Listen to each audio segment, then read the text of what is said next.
Absolutely love this one, right? Whew. This is sort of it's not a short speech, so I don't want this to slip and break because it's very important to me. Thank you so much. She's so supportive. We all need someone like that. I'm Taylor. Good evening.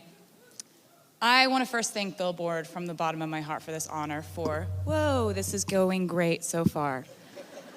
Excellent. Okay. I want to say thank you so much to Billboard for giving me this honor, for naming me as their Woman of the Decade. So what does it mean to be the woman of this decade? Well, it means I've seen a lot. When this decade began, I was 20 years old, and I had put out my self-titled debut album when I was 16, and then the album that would become my breakthrough album, which was called Fearless. And I saw that there was a world of music and experience beyond country music that I was really curious about. I saw pop stations send my songs Love Story and You Belong With Me to #1 for the first time. And I saw that as a female in this industry, some people will always have slight reservations about you.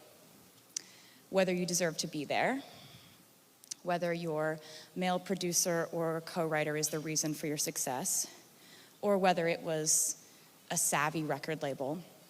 It wasn't. I saw that people love to explain away a woman's success in the music industry. And I saw something in me change due to this realization.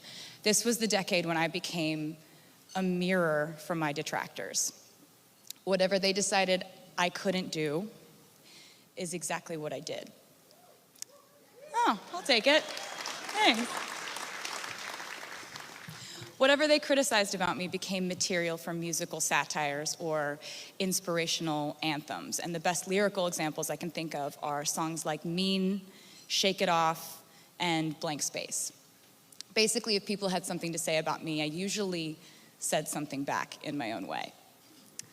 And this reflex dictated more than just my lyrics. When Fearless did win Album of the Year at the Grammys, and I did become the youngest solo artist to ever win the award, with that win came criticism and backlash in 2010 that I'd never experienced before as a young new artist. All of a sudden, people had doubts about my singing voice. Was it strong enough? Was I a little bit pitchy? All of a sudden, they weren't sure if I was the one writing the songs because sometimes in the past I had co-writers in the room. At that time, I couldn't understand why this wave of harsh criticism had hit me so hard. I believe a popular headline back then was "A swift backlash," which is clever, you gotta give it to him. And now I realize that this is just what happens to a woman in music if she achieves success or power beyond people's comfort level. I now have come to expect that with good news comes some sort of pushback, but I didn't know that then. So then I decided that I would be the only songwriter on my third album, Speak Now, and that I would tour constantly, work on my vocals every day, and perfect my stamina in a live show. I decided I would be what they said I couldn't be. I didn't know then that soon enough people would decide on something else I wasn't quite doing right, and then the circle would keep going on and rolling along, and I would keep accommodating, overcorrecting in an effort to appease my critics. They're saying I'm dating too much in my 20s? Okay, I'll stop. I'll just be single for years.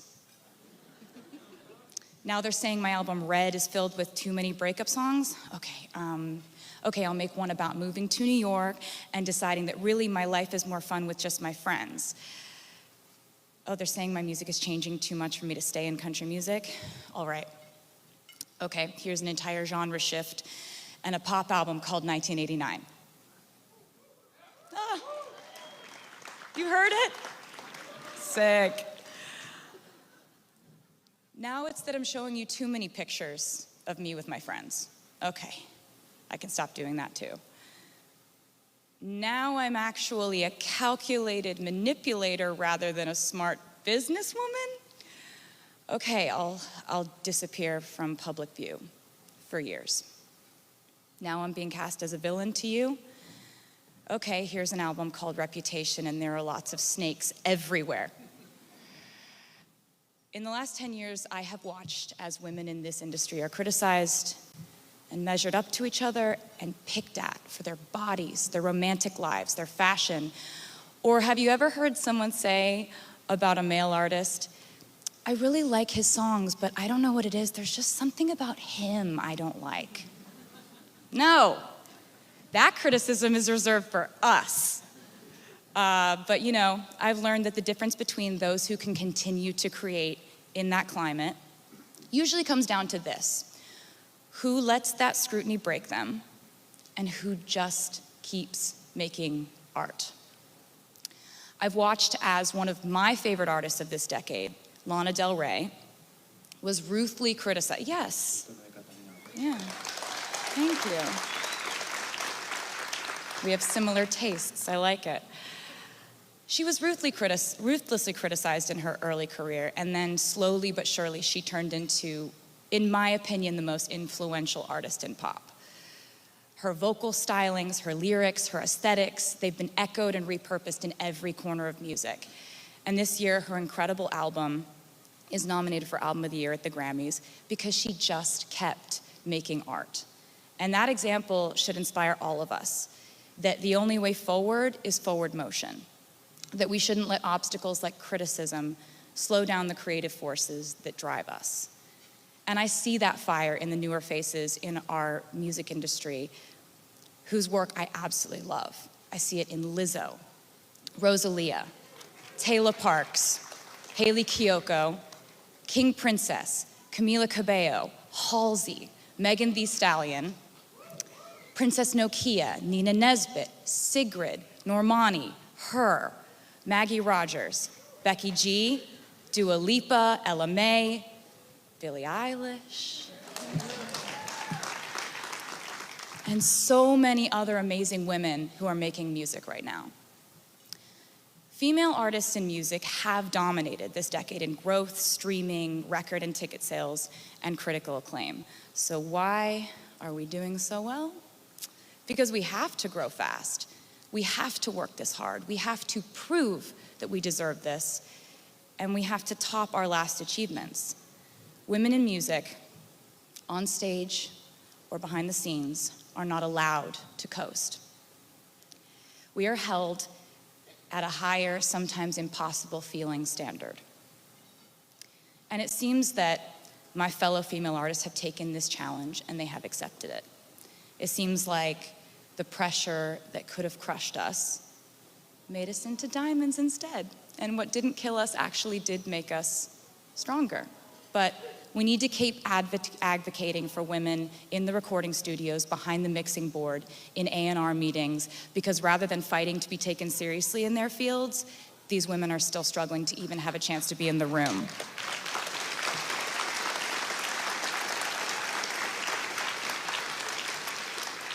We now find ourselves fully immersed in a vast frontier that wasn't around last decade, and that is the streaming world. In music, we're always walking hand in hand with technology, and sometimes that is so awesome, like how now we're able to just drop a song that we made yesterday. I've spoken out in the past about the future of revenue flow for creators and the songwriters and producers who are being left behind due to these rapid shifts and changes. I still don't think that record contracts or producers' agreements have fully caught up. And I hope that in the next decade, we can keep searching for the right solution for producers, songwriters, and creators. Don't you?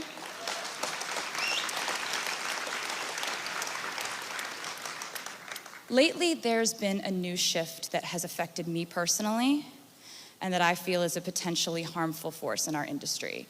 And as your resident loud person, I feel the need to bring it up. And that is the unregulated world of private equity coming in and buying up our music as if it is real estate. as if it's an app or a shoe line.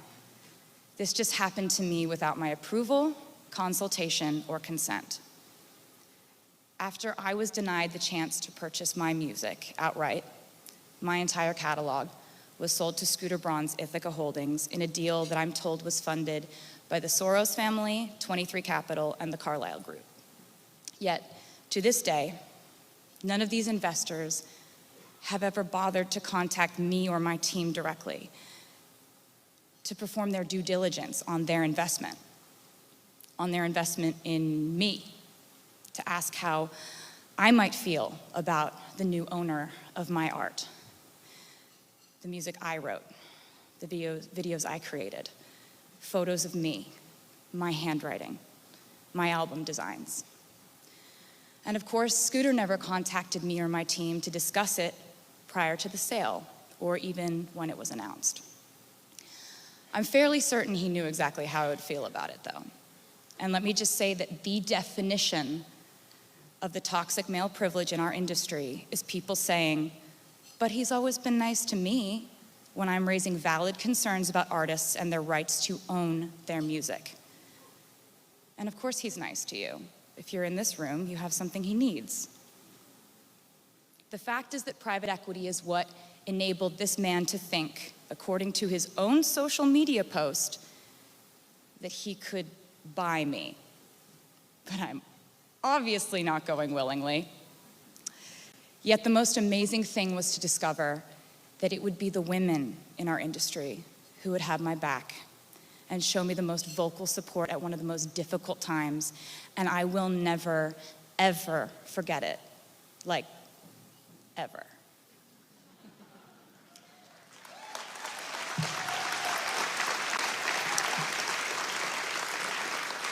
But to conclude, I will say that in 10 years, I've seen forward steps in our industry, in our awareness, our inclusion, our ability to start calling out unfairness and misconduct. I've seen the advent of social media, the way it can boost the breakthrough of emerging artists, and I've seen fans become more engaged and supportive than ever before. I've leaned on that support, and it has kept me in a place where, no matter what, I always wanted to keep making music for them.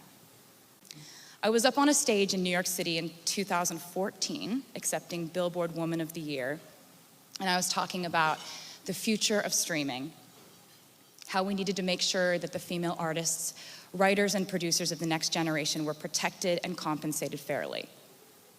This was before my record deal with Universal last year that would contractually guarantee that the artists on their roster be paid upon any sale of their Spotify shares, unrecoupable. So thank you for that.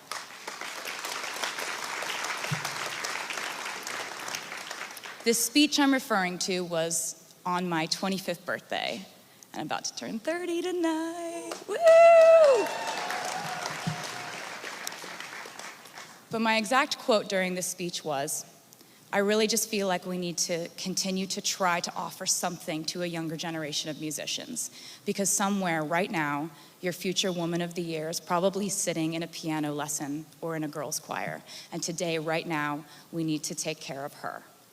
I've since learned that at that exact moment, an 11-year-old girl in California really was taking piano lessons and really was in a girls' choir. And this year, she has been named Woman of the Year at the age of 17. Her name is Billy.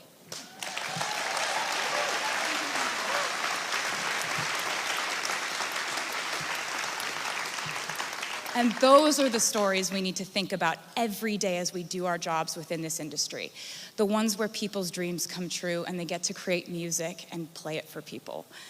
The ones where fans feel a connection to music that makes their day easier, makes their night more fun, makes their love feel more sacred, or their heartache feel less isolating. The ones where all of you in this room stand as an example for someone else in the next generation who loves the same thing that we love. Music. And no matter what else enters the conversation, we will always bring it back to music. And as for me, lately I've been focusing less on doing what they say I can't do and more on doing whatever the hell I want. Thank you for a magnificent happy, free, confused, sometimes lonely, but mostly golden decade. I'm honored to be here tonight. I feel very lucky to be with you.